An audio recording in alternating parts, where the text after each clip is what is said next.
재미있는 고전 이야기. 옛날에 우리나라를 석탑의 나라라고 불렀답니다. 그만큼 우리나라는 아름다운 석탑이 많기로 유명했지요. 오늘은 석탑에 관한 설화를 들려드리겠습니다. 경상북도 경주 호원사 탑 이야기. 호랑이 처녀의 사랑. 신라 사람들은 해마다 부처님 오신 날을 맞아 아주 큰 잔치를 벌였습니다. 절마다 연꽃등을 걸고 탑을 돌며 소원을 빌었지요. 서라벌에 사는 청년 김연도 소원을 빌기 위해 흑륜사를 찾았습니다. 흑륜사는 신라에서 가장 먼저 생긴 절이었지요. 오래된 절이라 웅장하게 크진 않았지만 절 마당 한가운데에 높게 쌓아 올린 탑은 사람들의 소원을 들어주기에 충분했습니다. 김연에게는 한 가지 간절한 바람이 있었는데 바로 신라를 상징하는 화랑이 되는 것이었습니다. 친구들 중에는 벌써 화랑으로 선발되어 벼슬길에 오른 친구도 있고 전쟁터에 나가 나라를 위해 공을 세운 친구도 있었습니다. 김연은 공부도 열심히 하고 무술도 열심히 연마했지만 무슨 일인지 화랑에 뽑히지 못했습니다. 올해는 기필코 화랑이 되겠다고 다짐하고 또 다짐했지요. 김연은 두 손 모아 합장을 하고 탑을 돌았습니다. 김연은 두 손 모아 합장을 하고 탑을 돌았습니다. 절 마당 가득 조랑조랑 매달린 연등 아래로 어린아이 할 것 없이 많은 사람들이 줄지어 걸었지요. 저마다 간절한 소원을 마음속으로 빌면서 말입니다. 서산으로 해가 지고 달이 떠오를 때까지 김연은 돌고 또 돌았습니다. 절 마당을 가득 채웠던 사람들이 하나 둘씩 집으로 돌아가는 밤이 되었습니다. 둥그렇게 커다란 원을 그리며 탑돌이하던 사람들도 이제 몇 명 남지 않았습니다. 그러던 중에 김연의 눈에 저마치 앞서서 걷는 처녀의 모습이 들어왔지요. 달빛을 받아 환하게 빛이 나는 듯 아름다웠습니다. 탑을 사이에 두고 두 사람의 눈길이 몇 번이나 부딪혔습니다. 처녀는 눈이 마주치면 부끄러워 살며시 고개를 돌렸지요. 다음 날 김연은 또 탑돌이를 갔습니다. 그 처녀도 탑돌이를 나왔습니다. 그 다음 날도 김연과 처녀는 늦도록 남아서 탑돌이를 했습니다. 둘은 며칠 동안 수줍게 눈길만 주고받으며 탑돌이를 했지요. 그리고 날이 갈수록 말없이 점점 가까워졌습니다. 어느새 둘은 나란히 탑을 돌고 있었습니다. 탑돌이 마지막 날이었습니다. 환한 보름달이 둥실 떠올라 탑 주변을 환하게 비췄지요. 사람들은 기도를 마치고 모두 집으로 돌아갔습니다. 처녀도 탑을 향해 크게 3번 절을 하고는 집에 가려고 했지요. 김연은 마음이 다급해지기 시작했습니다. 오늘이 지나면 다시는 못 만날지도 몰라. 처녀만 바라보던 김연은 용기를 내었습니다. 저는 서라벌에 사는 김연이라고 합니다. 어디 사는 누구신지요? 처녀는 잠시 김연을 바라보더니 이내 슬픈 표정을 지어 보였지요. 그러고는 아무 말도 없이 김연을 지나쳐 걸어갔습니다. 김연은 답답해서 처녀를 따라가며 계속 말했지요. 탑돌이를 하는 내내 당신만 바라보았소. 당신도 나만 바라보지 않았소.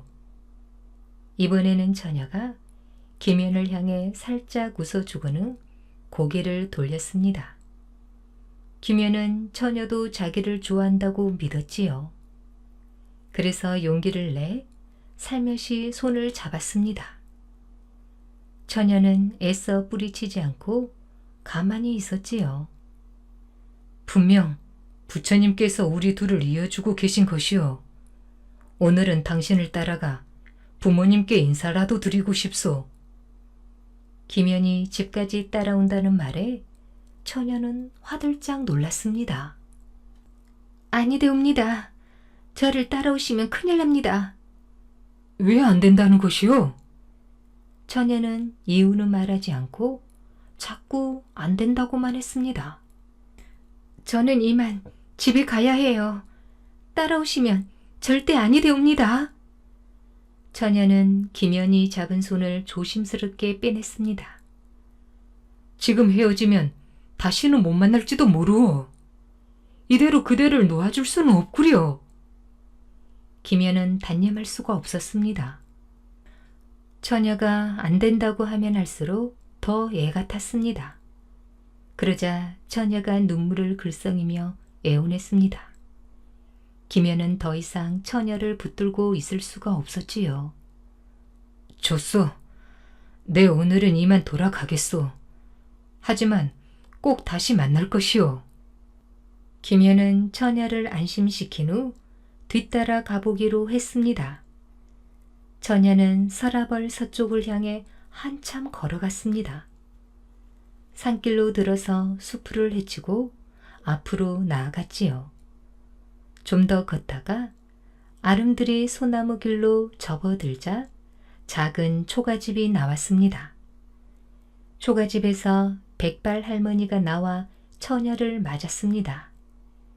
얘야, 너가 함께 온 사람은 누구냐? 할머니는 뒤따라온 김연을 쳐다보고 물었지요. 할머니, 그게 말이에요. 처녀는 그동안 있었던 일들을 사실대로 이야기했습니다.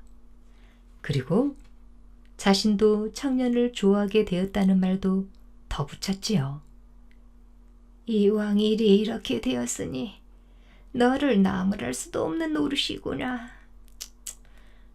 할머니는 어쩔 수 없다는 듯이 혀를 끌끌 찼습니다.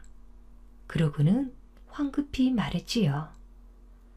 에이구, 벌써 내 오라비들이 들이닥칠 시간이구나. 분명 가만두지 않을 텐데 말이다. 무슨 봉변이라도 당할까 걱정이구나. 어서 이 청년을 안 보이게 숨겨야겠다. 할머니와 처녀는 서둘러 김연을 밖 벽장 속에 숨겼습니다. 김연은 어리둥절해서 벽장에 웅크리고 있었지요. 곧이어 쿵쿵거리는 소리가 들리더니 호랑이 3마리가 어슬렁거리며 들어왔습니다. 호랑이들은 들어오자마자 코를 실룩거리더니 방 안으로 이리저리 살폈습니다.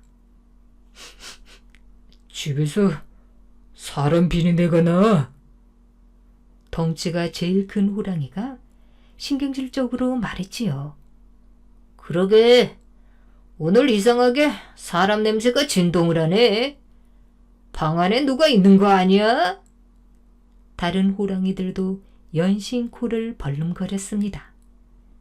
벽장 속에 숨은 김연은 간이 오그라져 붙을 지경이었습니다. 아니, 이 녀석들이 코가 썩었나? 아니, 무슨 사람 냄새가 난다고 이 난리들이야. 할머니는 버럭 화를 냈습니다. 할머니, 그러지 말고 바른 대로 말해요. 하루 종일 제대로 못 먹어서 배고파 죽겠다고요. 오라버니들, 제가 오늘 사람 많은 곳에서 탑돌이를 하고 와서 그래요. 방 안에 어찌 사람이 있겠어요. 처녀는 당황한 나머지 목소리까지 떨렸습니다. 에이, 우리가 너 냄새랑 사람 냄새도 구분 못할 줄 알고 이러는 게? 호랑이는 어흥대며 고함을 쳤지요. 형님, 여기 벽장에서 계속 사람 비린내가 흘러나오는데요. 3마리 호랑이는 당장이라도 벽장문을 벌컥 열어 버릴 태세였지요. 그때였습니다. 하늘에서 우르릉 쿵쾅 하더니 하늘이 찢어질 듯 큰 소리가 울려 퍼졌지요. 모두들 놀라 마당으로 뛰쳐나왔습니다. 네, 이놈들! 너희가 날마다 죄 없는 생명을 해치고 다니니 마땅히 한 놈을 죽여 그 죄를 벌할 것이니라. 그동안 호랑이들이 저지른 악행에 하늘마저도 화가 난 모양이었습니다. 호랑이들은 벌벌 떨기 시작했지요. 우리들 중에 한 마리를 잡아 죽이겠다고? 나 대신 너희들이 죽어야겠다. 큰형 호랑이는 동생들을 가리키며 자신은 도망치겠다고 으름장을 놓았습니다. 두 남동생들도 서로 죽지 않겠다고 티격태격했지요. 오빠 호랑이들이 싸움이라도 한판 벌일 기세로 으르렁거릴 때였습니다. 오라버니들께서 멀리 떠나셔서 착하게 사신다면 제가 그 벌을 받겠습니다. 그러니 지금 당장 떠나세요. 어서요. 처녀는 오빠들 대신 벌을 받겠다고 나섰지요.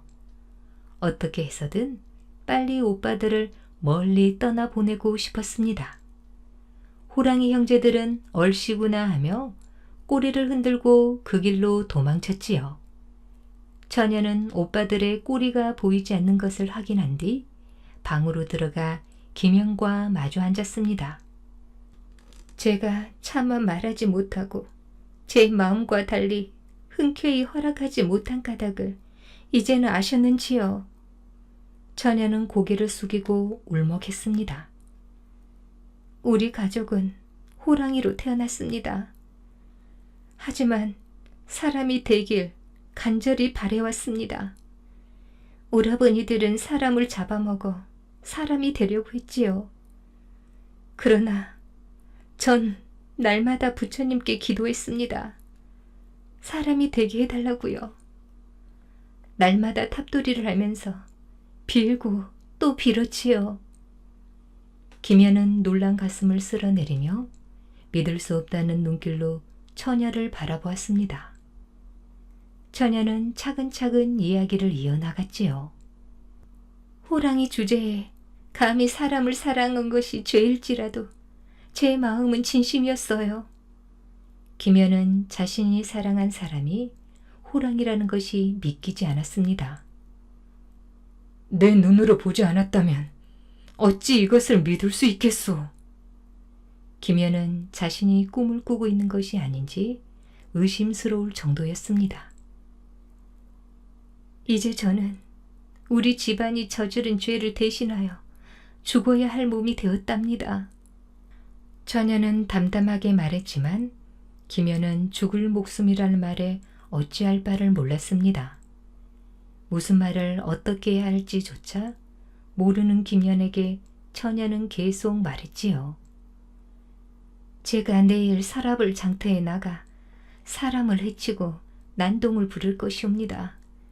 그러면 분명 나라에서는 큰 벼슬을 걸고 저를 잡으려고 하겠지요. 그때 무서워하지 마시고 호랑이를 잡겠다고 나서세요. 그리고 절 따라오세요. 전 도성의 북쪽으로 도망쳐서 기다리고 있을게요. 아니, 그게 무슨 말이오? 제 목숨 하나로 우리 집안이 저지른 죄를 용서받을 수 있다면, 또 낭구님께 도움을 드리고 죽을 수만 있다면 전 그것만으로도 충분하옵니다. 사람과 짐승이 사귀는 일이 어찌 있을 수 있겠소? 그러나 난 당신을 하늘이 내려준 배필로 생각하고 좋아했소. 그런데 어찌 천생 배필의 목숨을 팔아 벼슬을 바라겠소? 아닙니다. 그리 생각하지 마십시오. 제가 일찍 죽는 것은 하늘의 명령이에요. 제 죽음 하나로 가족에게는 복이요, 낭구님께서는 경사스러운 일이 생기고 나라 사람들에게는 기쁨이 될 터인데 제가 어찌 죽음을 마다할 수 있겠습니까? 처녀는 울먹이기 시작했습니다. 다만 저를 위해 절을 짓고 사람들에게 부처님의 뜻을 전해주세요. 그 복으로 저는 죽어서 좋은 곳으로 갈 수 있을 것입니다. 그렇게 해주신다면 낭구님의 은혜는 죽어서도 잊지 않겠습니다. 김연은 처녀의 손을 꼭 잡았습니다. 처녀는 참았던 눈물을 쏟아냈지요. 김연도 따라 울었습니다. 짧지만 소중했던 사랑을 기억하며 둘은 울고 또 울면서 작별했습니다.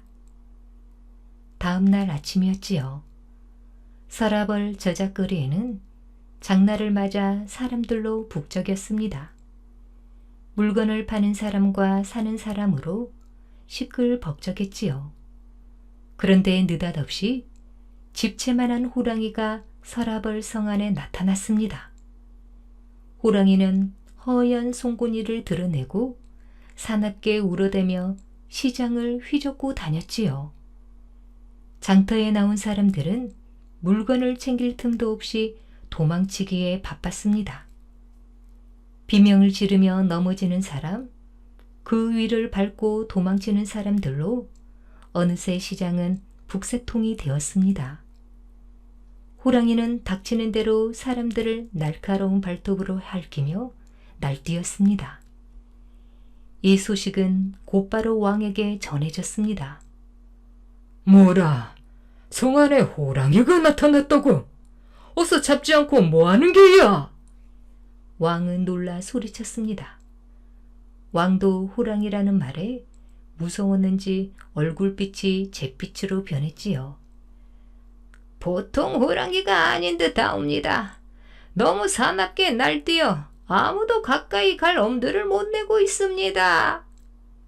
아니, 그렇다고 이렇게 가만히 있으면 어쩔 것이야?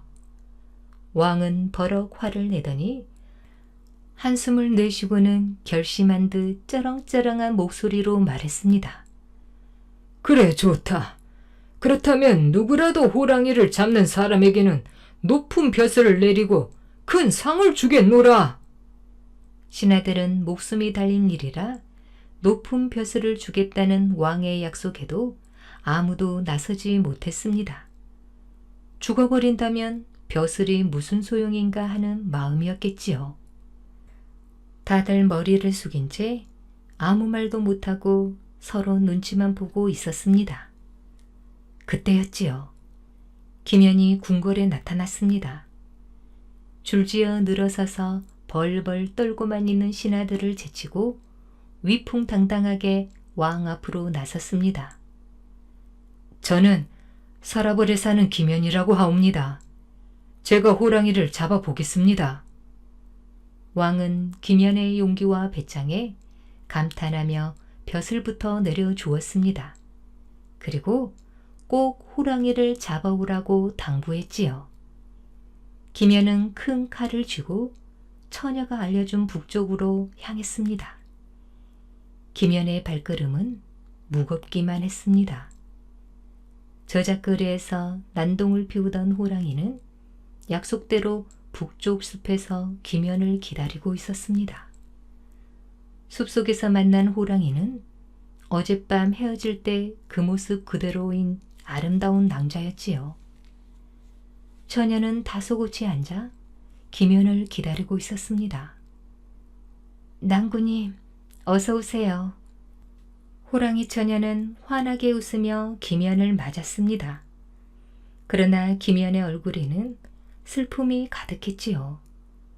아무리 생각해도 이것은 안 될 일이요. 내 어찌 당신을... 김연은 차마 칼을 뽑지 못했습니다.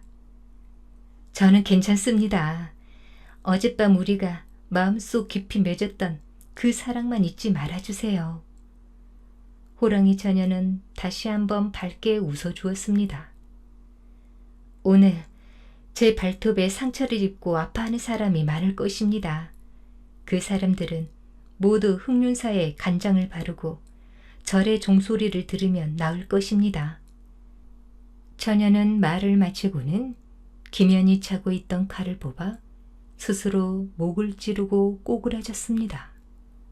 그러자 아리따웠던 처녀의 몸이 스르르 호랑이로 변했지요. 김연은 북받쳐 오르는 슬픔을 꾹 눌러 참으며 호랑이가 된 처녀를 안타깝게 쓰다듬었습니다. 김연의 슬픔도 잠시였습니다. 멀리서 사람들의 웅성거리는 소리가 들려왔지요. 김연은 처녀를 아니 호랑이를 들쳐업고 숲을 나왔습니다. 그제야 사람들은 김연에게 몰려와 물었지요. 어찌 이리 사납고 무서운 범을 잡았는가? 크게 싸웠을 텐데 어디 다친 곳은 없나? 나이 많은 어른들은 걱정을 해주며 묻고 다른 이들은 신기해서 자꾸 물어봤습니다. 그냥 잡았습니다. 김연은 딱 이 말만 했습니다. 어떻게 잡았는지, 무슨 일이 있었는지 아무것도 말하지 않았지요. 다만 처녀가 일러준 대로 호랑이에게 상처 입은 사람들에게 치료법을 말해 주었습니다. 호랑이에게 상처 입은 사람들은 흑륜사 간장을 바르고 흑륜사에 가서 참배를 드리고 종소리를 들으면 그 상처가 씻은 듯이 아물 것이요. 사람들은 김연의 말에 따라 흑륜사 간장을 발라 상처를 치료했습니다. 그 일 이후로 사람들은 호랑이에게 물린 상처에는 흑륜사 간장을 발랐다고 합니다. 김연은 서라벌에서 가장 용감한 사람이 되었지요. 모두들 김연을 생명의 은인처럼 떠받들었습니다. 김연은 벼슬에 오르자 절을 짓고 탑을 세웠습니다. 그리고 이름을 호원사라고 했습니다. 호랑이의 소원을 들어주기 위해 지은 절이라는 뜻이었습니다. 그 절에는 항상 불경 소리가 끊이질 않게 해 호랑이 처녀의 극락왕세를 빌었습니다. 자신의 몸을 바쳐 형제를 구하고 자신을 성공하게 해준 호랑이 처녀의 은혜를 김연은 언제나 기억했습니다. 세월이 흘러 늙어 죽을 때가 되었을 때 김연은 스스로 자신의 이야기를 적었습니다. 자신이 젊은 날에 겪었던 신비롭고 기이한 일들을 붓으로 또박또박 적었지요. 그리고 처녀와의 약속대로 그날 밤 깊이 사랑했던 그 마음을 기억했습니다. 연못 위에 세운 탑. 전라북도 익산에 있는 미륵사지 석탑 이야기. 옛날 백제에는 왕비를 무척이나 아끼고 사랑하는 왕이 있었습니다. 왕은 한시도 왕비와 떨어지려 하지 않았지요. 그리고 왕비가 하는 말이면 무엇이든 들어주었습니다. 왕비는 불심이 강해서 절에 다니며 불공 드리기를 좋아했습니다. 어느 날 왕비는 왕에게 사자사에 불공을 드리러 가자고 했습니다. 왕비의 정이라면 거절하지 않는 왕은 왕비와 함께 길을 나섰지요. 용화산에 자리 잡은 사자사에는 백제에서 가장 큰 스님인 지명법사가 있었습니다. 왕은 나라를 다스리는데 곤란한 일이 생기거나 힘들 때면 지명법사를 찾아가 의논을 하곤 했지요. 왕비도 지명법사가 들려주는 부처님 이야기를 좋아했습니다. 궁궐에서 사자사까지는 한참을 가야 했습니다. 덜컹거리는 마차를 한나절 넘게 타고 가던 왕비는 잠시 쉬어가기를 청했지요. 마침 마차가 미륵산 중턱의 커다란 연못에 다다를 때였습니다. 연못가에 잠시 마차를 세워라. 왕이 명령했습니다. 마차가 멈추자 왕과 왕비는 마차에서 내렸지요. 왕은 금동이 촘촘히 박힌 검정 가죽신을 신고 왕비는 가죽에 금실로 술을 놓은 가죽을 신고 연못 주변을 천천히 걸었습니다. 요사이 나란 일로 걱정이 많아 보이십니다. 왕비는 왕의 손을 살포시 잡으며 따뜻한 목소리로 말했습니다. 지금의 백제는 평화롭기는 하나 예전 백제와 땅인 한강 일대를 고구려에게 빼앗긴 상태요. 이것을 하루빨리 되찾고 다시 백제의 번성을 이루는 것이 왕이 내 꿈이라오. 왕은 잔잔한 연못을 바라보며 생각에 잠겼습니다. 왕비는 누구보다 왕의 마음을 잘 알았습니다. 너무 심려 마시옵소서. 태어날 때부터 특별한 분이 아니십니까? 하늘이 보내신 미륵이시옵니다. 그러니 부처님께서 언제나 굽어 살피실 것이옵니다. 왕비의 말에 왕은 웃음을 지었습니다. 고맙소. 그러고 보니 내가 태어나고 자란 곳이 바로 이 근처라오.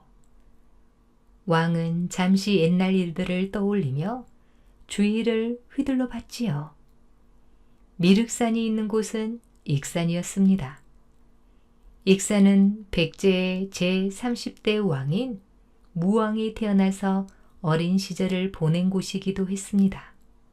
무왕은 백제의 다른 왕들과 많이 달랐지요. 특히 어린 시절에는 다른 왕들이 경험하지 못한 일들이 많았습니다. 익산이라는 마을에 한 사내아이가 살았습니다. 사내아이는 옹골지고 다부지 몸집에 또래보다 키도 컸습니다. 그러나 친구들은 그를 놀리며 업신여겼지요. 야, 아비 없는 자식이 어딜 껴? 저리 꺼져! 대장 뽑기 놀이에 아비 없는 녀석이 감히 어디라고 껴들어? 안 그래, 얘들아? 다른 친구들도 따라 놀리며 웃어댔습니다. 사내아이는 참을 수가 없었지요. 주먹에 불끈 힘을 주고 냅다 그 녀석의 얼굴을 갈겼습니다. 센 척하기 좋아하는 녀석이 벌러덩 넘어지더니 벌떡 일어나 달려들었습니다. 둘은 뒤엉켜 땅바닥을 뒹굴었습니다. 항상 이런 일들이 하루의 일과였지요. 아버지가 없다고 놀려대는 친구들의 목소리가 귀에 앵앵거렸습니다. 온몸은 흙투성이에 얼굴은 상처투성이가 된 아들을 보자 어머니는 깜짝 놀랐습니다. 아들아, 이 무슨 일이냐? 친구들과 싸우기라도 한 게냐? 어머니는 바느질하던 손을 멈추고 황급히 뛰어나와 물었습니다. 이 세상에서 왜 저만 아버지가 없어요? 사내아이는 눈물을 삼키며 말했지요. 또 친구들이 놀리더냐? 아비 없는 자식이라고. 어머니의 마음은 더 쓰리고 아팠습니다. 그러나 아들 앞에서 약한 모습을 보이고 싶지 않았습니다. 세상에 아비 없는 자식이 어디 있더냐? 내 말을 똑똑히 듣고 명심해야 한다. 어머니는 결심한 듯 자세를 고쳐 앉았습니다. 내 아버지는 특별한 분이시다. 비가 엄청나게 쏟아붓던 밤이었다. 마을 앞 강에서 검은 용 한 마리가 치솟더니 내 치마폭으로 뛰어들었다. 너무 놀라 깨어보니 꿈이더구나. 그런 꿈이 한 번이 아니었다. 다음 날도 또 그 다음 날도 왕관을 쓴 검은 용은 나를 찾아왔지. 그렇게 10달이 지난 후에 널 얻었어. 넌 아주 특별한 아이란다. 어머니는 아들의 두 손을 꼭 쥐었습니다. 하지만 어찌 고문용이 사람의 아이를 낳게 한단 말씀이세요? 아들은 믿을 수 없는 듯 어머니께 되물었습니다. 이제는 어머니 말이라면 무슨 이야기를 해도 고지 듣던 어린 아들이 아니었습니다.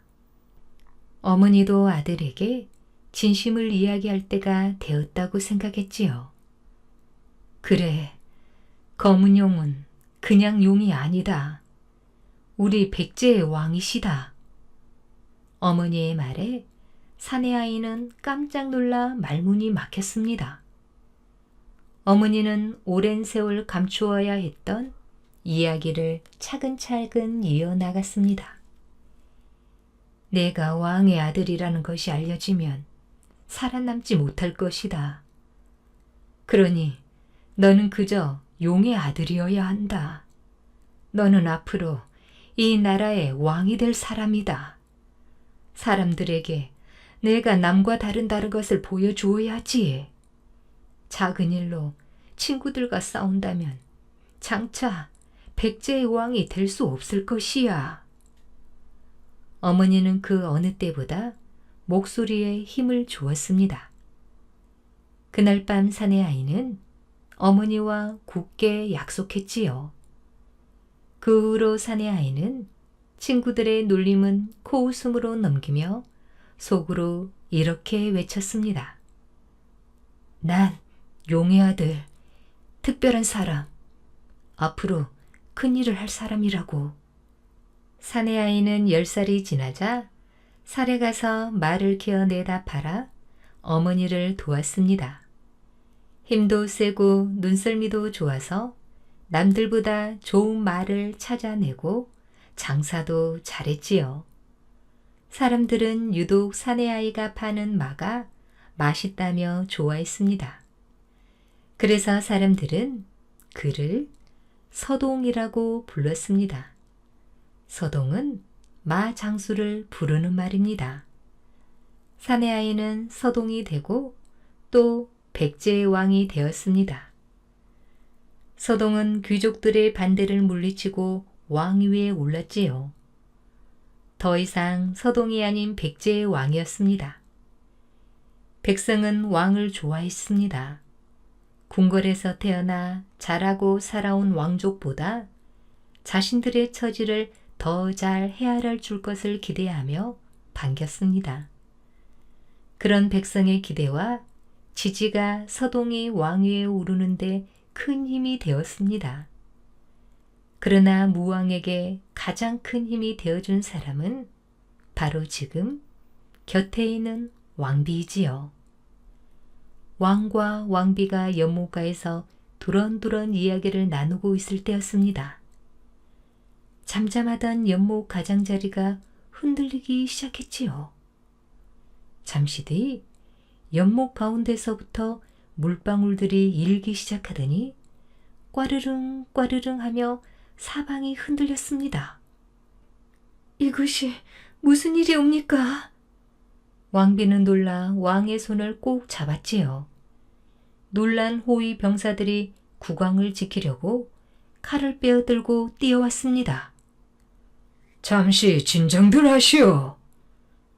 왕은 팔을 뻗어 왕비와 신하들을 진정시켰습니다. 그러고는 어떤 일인지 가늠해 보기 위해 눈을 부릅떴지요. 아니, 저것은 부처님께서 연못 속에서 올라오고 계신 거 아니요? 맞사옵니다. 저 부처님은 미륵불이 아니옵니까? 어찌 여기에? 왕비는 놀라 말을 잇지 못했습니다.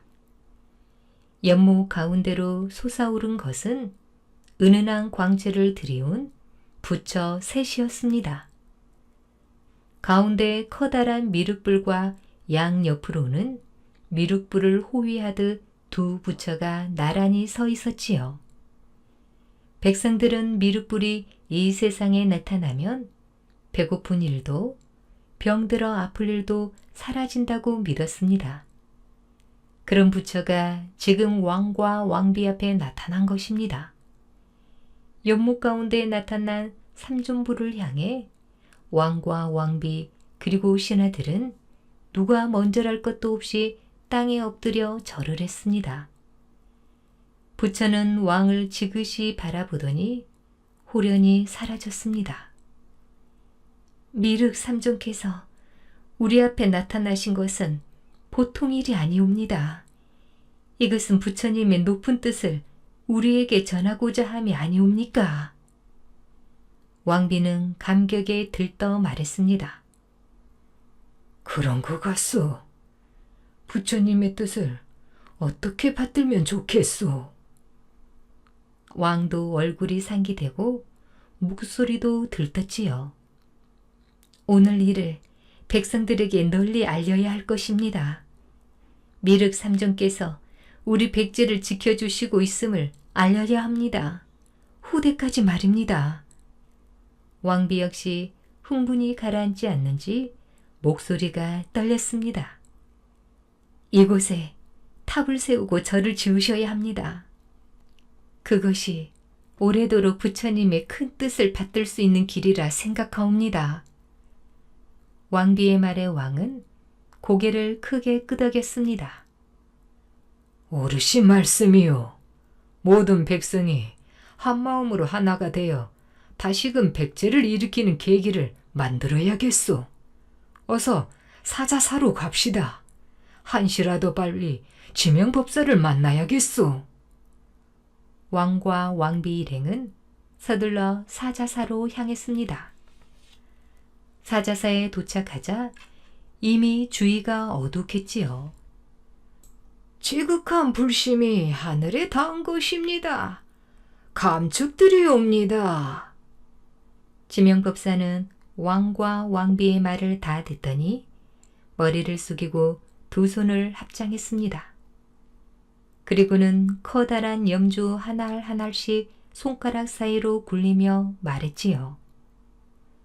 그곳에 탑과 절을 세우는 일은 우리 백성에게 아주 좋은 일일 것입니다.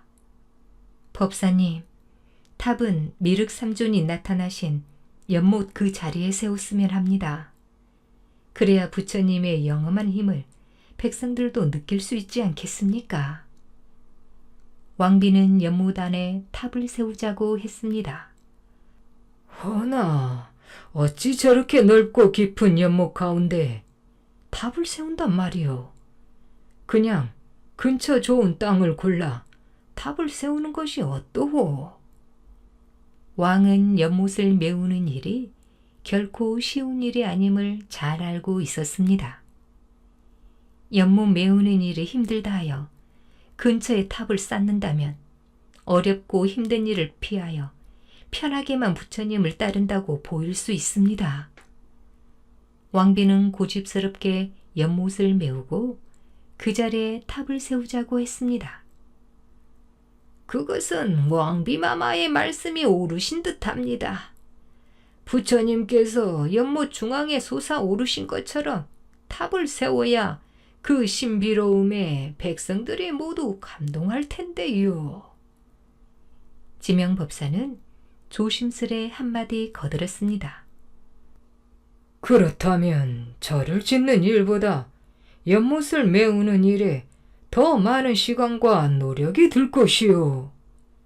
왕은 고민스러웠습니다. 지명법사는 왕과 왕비의 이야기를 가만히 듣다가 말했지요. 연못을 메우는 일은 저에게 맡겨주십시오. 법사께서 어찌 하시겠다는 겁니까? 왕은 놀라 물었지요. 그러나 지명법사는 생각에 있다는 듯이 고개만 끄덕일 뿐 대답이 없었습니다. 법사께서 맡아주신다니 우리는 어서 궁궐로 돌아가 절 짓는 일을 의논했으면 하옵니다. 왕비가 왕에게 말했습니다. 왕비는 누구보다 지명법사를 굳게 믿었습니다. 그 길로 왕과 왕비는 궁궐로 돌아와 절 짓는 일을 의논했지요. 왕과 왕비가 돌아가자 지명법사는 하룻밤 사이에 큰 연못을 메워 평지로 만들어 버렸습니다. 다음 날 이른 아침 왕의 명령으로 연못 메우는 것을 돕기 위해 연못에 도착한 사람들은 놀라서 입을 다물지 못했지요. 연못은 온데간데 없고 드넓은 벌판이 펼쳐져 있었기 때문입니다. 부처님의 뜻이 아니면 어림도 없는 일이었습니다. 드넓은 익산평야 한복판에는 용화산이 우뚝 솟아 있습니다. 용화산 아래로 7만여 평이 넘는 넓은 평야에 수천 명의 사람들이 바쁘게 움직였습니다. 모두 기술을 가진 장인들이었지요. 백제는 오래전부터 기술이 뛰어난 사람들을 특별 대우해 주며 키웠습니다. 장인 중에서도 으뜸인 사람을 뽑아 박사라는 칭호를 주었습니다. 탑을 만드는 기술자 중에서도 최고로 손꼽히는 사람은 노반 박사라고 불렀지요. 이번 미륵사 건축에는 최고의 기술자들이 선발되었습니다. 노반 박사 한 사람이 장인들 한 무리를 이끌고 산에 올랐습니다. 산기슭에 있는 커다란 바위 앞에 다다랐을 때 노반 박사가 말했지요. 용화산은 온통 순백산 화강암이다. 이 돌을 다듬어 탑을 쌓을 것이야.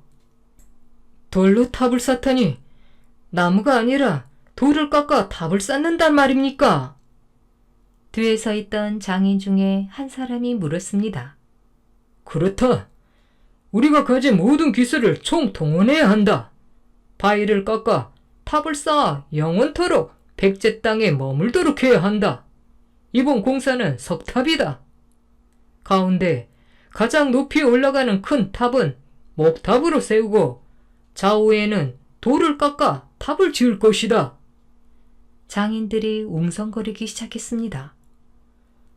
돌은 나무처럼 깎기도 어렵지만 운반하기도 쉽지 않을 텐데요. 미륵불을 맞이하는 탑은 달라야 한다. 그동안 목탑은 벼락에 맞아 불타 없어지는 일이 많았다. 석탑은 벼락에도 끄떡 없을 것이다.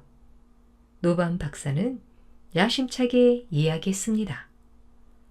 석탑을 짓고 그 안에 부처님을 모실 것이다.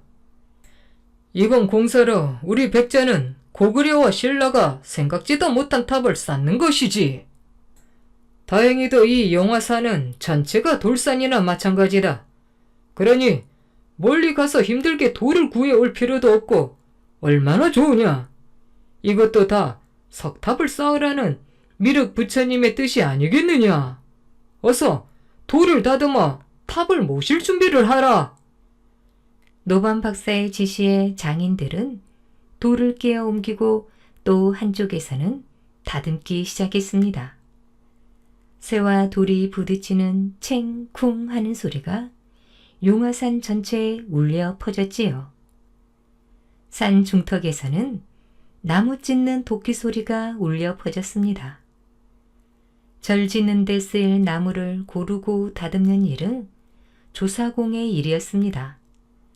조사공은 절 짓는 전문가를 말했습니다. 조사공이 이끄는 한 무리의 사람들이 땀을 흘리며 일했지요. 산 아래에서는 흙을 다지고 으깨는 일이 한창이었습니다. 잘 다진 흙으로 귀화를 빚는 장인들의 손놀림이 바빴습니다. 잘 빚은 귀화장은 볏짚으로 엮어 지붕을 씌운 창고에 쌓아놓고 말렸지요. 곧 불가마에 들어갈 기와들이었습니다. 와 박사가 성큼성큼 걸어와 기와를 살폈습니다. 이 기와는 쓸 수 없다. 와 박사가 휙 던진 기와장이 산상조각나 흙으로 돌아갔지요.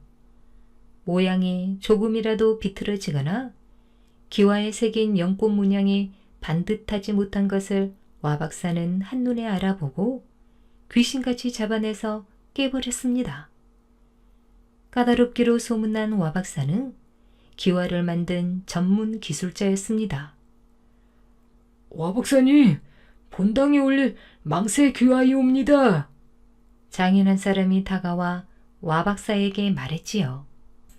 와 박사는 망새를 꼼꼼히 살폈습니다. 망새는 지붕의 가장 높은 곳, 용마루 양쪽 머리에 얹는 기와였습니다. 갈고리처럼 축혀 올려진 모양의 망새는 절 지붕 양 끝에서 절의 위엄을 자랑하게 될 것입니다. 다시 하라. 더 촘촘하게 줄을 긋고 뻗어 나가듯 모양을 만들라. 이 정도에 내 도장을 찍을 수는 없다. 와 박사는 마른 침을 꿀꺽 삼키며 단호하게 말했습니다. 와 박사의 도장을 받지 못한 귀환은 아무리 쓸만하다 해도 절 짓는데 쓸 수 없었습니다. 와 박사는 스스로 철저하게 확인한 합격품에만 자신의 이름이 새겨진 도장을 찍어 주었습니다. 자신의 이름을 걸고 하는 일이기에 백제의 건축물은 모두 아름다웠고 완벽했습니다. 우뚝 솟은 용화산을 끌어안은 익산 너른 땅에 7만여 평 규모의 미륵사가 완성되었지요. 중앙에는 60m에 달하는 커다란 규모의 목탑이 서 있고 양쪽에 같은 모양으로 9층 석탑이 당당하게 서 있었습니다. 미륵사가 지어지기 전에는 하나의 탑에 하나의 금당을 지었지만 미륵사는 이제까지 백제에서 볼 수 없었던 3개의 금당에 3개의 탑을 세워 그 규모가 놀랄만 했습니다. 삼국 최대의 절인 만큼 그 안에 세워진 탑들의 모습도 범상치 않았습니다. 새 탑마다 맨 꼭대기 상층부는 황금으로 만들어 그 위엄을 가시했지요.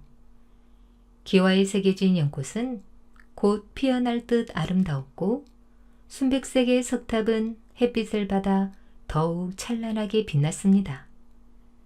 하늘이 내려준 솜씨라고 불리던 노반 박사, 와 박사, 조사공 등 수백 명의 백제 장인들의 기술이 빛을 내고 있었습니다. 미륵사가 완성되자 그 규모와 아름다움에 멀리 일본에서도 사신들이 찾아와 예불을 보고 감탄했지요. 무왕과 왕비도 오래도록 미륵사에 머물며 예불을 보고 기도를 드렸습니다. 3인 위덕. 떡거머리 총각이라는 말이 있습니다. 옛날에는 너무나 가난해서 장가를 못 가는 경우가 종종 있었지요. 30살, 40살이 넘었는데도 상투를 틀지 못하고 머리를 길게 늘어뜨린 채 외롭게 살아가는 총각들이 꽤 많았습니다. 아주 오래전 일입니다. 일찍이 부모님이 모두 돌아가시고 남의 집 머슴살이를 하여 살아가는 아이가 있었습니다. 여러 해 동안 착실하게 머슴살이를 한 결과 그럭저럭 장가들 미천을 마련해서는 그나마 글을 좀 읽을 줄 아는 여염집 아가씨를 아내로 맞이하게 되었습니다. 아내는 남편이 까막눈인 것을 안타까워하여 서당에 보내어 글을 익히게 했답니다. 어린아이들과 서당에서 글을 배우라니 내 채통이 말이 아니군. 서방님, 그렇게 생각하시면 아니 됩니다. 글을 알아야 사람들에게 무시당하지 않습니다. 훗날 태어날 우리 아이들을 생각해 보십시오. 지금이라도 늦지 않았습니다. 서당에서 열심히 글을 배우십시오. 그리하여 남편은 서당에 가게 되었습니다. 서당 훈장은 30살이 넘어 자신에게 글을 배우러 온 나이든 제자에게 무엇을 어떻게 가르쳐야 할지 난감했지요. 여느 꼬마들에게처럼 하늘천 따지부터 가르치는 것은 왠지 우스꽝스럽겠다는 생각이 들었습니다. 그보다는 삶의 교훈이 될 만한 문구를 골라 하루에 너댓 자씩 가르치는 것이 더 효과적일 듯 하다고 생각했지요. 그래서 훈장이 처음 가르쳐준 말이 바로 3인 위덕이었습니다. 오늘은 이 말을 잘 익히도록 하게. 3인 위덕. 석삼, 자물인, 할위, 덕자로서 3번 참으면 덕이 된다라는 뜻이네. 난생 처음 글을 배우게 된 남편은 너무나 기뻤습니다. 처음 해보는 글 공부가 마냥 재미있고 행복했지요. 그래서 밤 늦게까지 서당에서 글 공부를 하다가 사방이 어둑어둑해진 뒤에야 집으로 돌아가게 되었습니다. 집으로 가는 동안에도 남편은 3인 위덕의 4글자를 머릿속에서 썼다가 지우곤 했습니다. 예전에는 밤이면 기름이나 양초로 불을 밝혔지요. 그런데 기름이나 양초 모두가 비싸고 귀해서 웬만한 부잣집이 아니면 사용하기 어려웠습니다. 그래서 대부분의 집에서는 불을 켜고 지낼 수 없었기에 초저녁부터 일찌감치 잠자리에 들었습니다. 남편이 집으로 돌아와서 대문을 두드렸는데 색시가 깊이 잠들었는지 문을 열어주러 나오지 않았습니다. 아무리 문을 두드려도 반응이 없자 남편은 버럭 화가 치밀어 올랐습니다. 어이, 이놈의 대문짝을 발로 차서 부수어버릴까? 그런 마음이 드는데 문득 낮에 서당에서 배운 3인 위덕이라는 글자가 생각이 났습니다. 아, 훈장 선생님의 가르침을 잊고 큰 실수를 저지를 뻔했구나. 3번을 참으면 큰 덕이 된다고 하셨는데 내가 도대체 무슨 짓을 저지르려고 한 거야? 남편은 마음을 추스리고 담을 넘어 집으로 들어갔습니다. 그리고 행여나 색시가 단잠에서 깰까봐 살금살금 걸어가서 방문을 열어보았습니다. 그런데 이게 웬일입니까? 아내가 웬 중놈과 함께 이불을 덮은 채 단잠에 빠져 있는 것이 아니겠어요? 날 서당에 보내는 이유가 있었어. 남편은 머리 끝까지 화가 치밀어 온몸을 부들부들 떨었습니다. 남편은 분을 사귀지 못해 부엌으로 달려가서 식칼을 집어 들었습니다. 그러나 안방으로 돌아오는 동안 남편은 다시 곰곰이 생각에 잠겼지요. 훈장 선생님이 3번까지 참으라고 했는데 나는 화를 못 참고 살인을 저지르려고 하는구나. 남편은 담벼락 아래에 주저앉아 담배를 꺼냈습니다. 담배를 피우면서 차분히 마음을 가라앉히려고 했던 것이지요. 그러는 동안 아내가 잠에서 깨어났습니다. 아내는 물을 마시러 부엌으로 가다가 담배를 피우며 깊은 생각에 빠져 있는 남편을 보았습니다. 영리한 아내는 남편이 왜 그러고 있는지 금세 알아차렸지요. 아내는 남편의 곁에 앉아 부드러운 목소리로 말했습니다. 여보, 나와 같이 자고 있는 사람은 사촌 동생이에요. 팔자가 사나워 젊은 나이에 과부가 되었는데 얼마 전에 절에 들어가 스님이 되었답니다. 남편은 그 말을 듣고 가슴이 철렁 내려앉은 기분이었습니다. 참으로 다행한 일이었지요. 방안이 깜깜해서 아내와 같이 자는 스님이 남자인지 여자인지 제대로 구별하기 어려웠으니까요. 하마터면 살인을 저지를 뻔 했습니다. 생각할수록 등골이 오싹했지요. 남편은 무릎을 탁 치면서 말했습니다. 아, 과연 글 공부가 좋긴 좋구나. 내가 오늘 3인 위덕이라는 말을 못 배웠더라면 큰 사고를 쳤을 텐데. 훈장 선생님이 말씀하신 대로 3번을 참았더니 이렇게 좋은 일이 있구나. 그 뒤 남편은 더욱 열심히 글 공부를 하여 과거의 급제까지 했답니다. 3인 위덕, 이 4글자가 남편과 아내, 사촌 여동생 3사람을 살린 거지요. 상가 승무 노인탄. 숙종 임금님은 밤이 되면 몰래 내관 한 명을 데리고 궁궐을 빠져나와 백성들이 어떻게 사는지 살펴보았습니다. 그날도 임금님은 몰래 궁궐을 빠져나와 서울 변두리의 어느 작은 동네를 지나가게 되었습니다.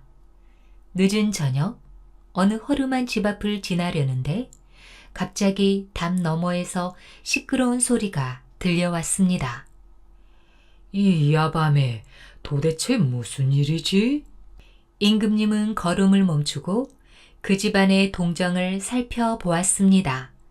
그랬더니 참으로 놀라운 광경을 보게 된 것입니다.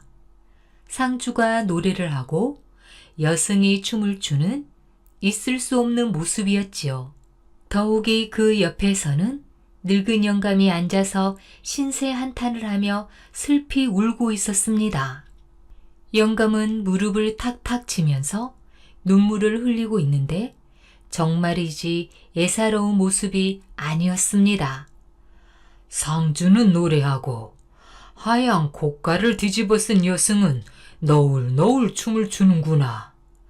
늙은 영감은 눈물을 흘리며 단식하고 있으니 도대체 무슨 일이지? 그 모양새가 너무나 이상스러워 임금님은 그 집 안으로 성큼 들어섰습니다.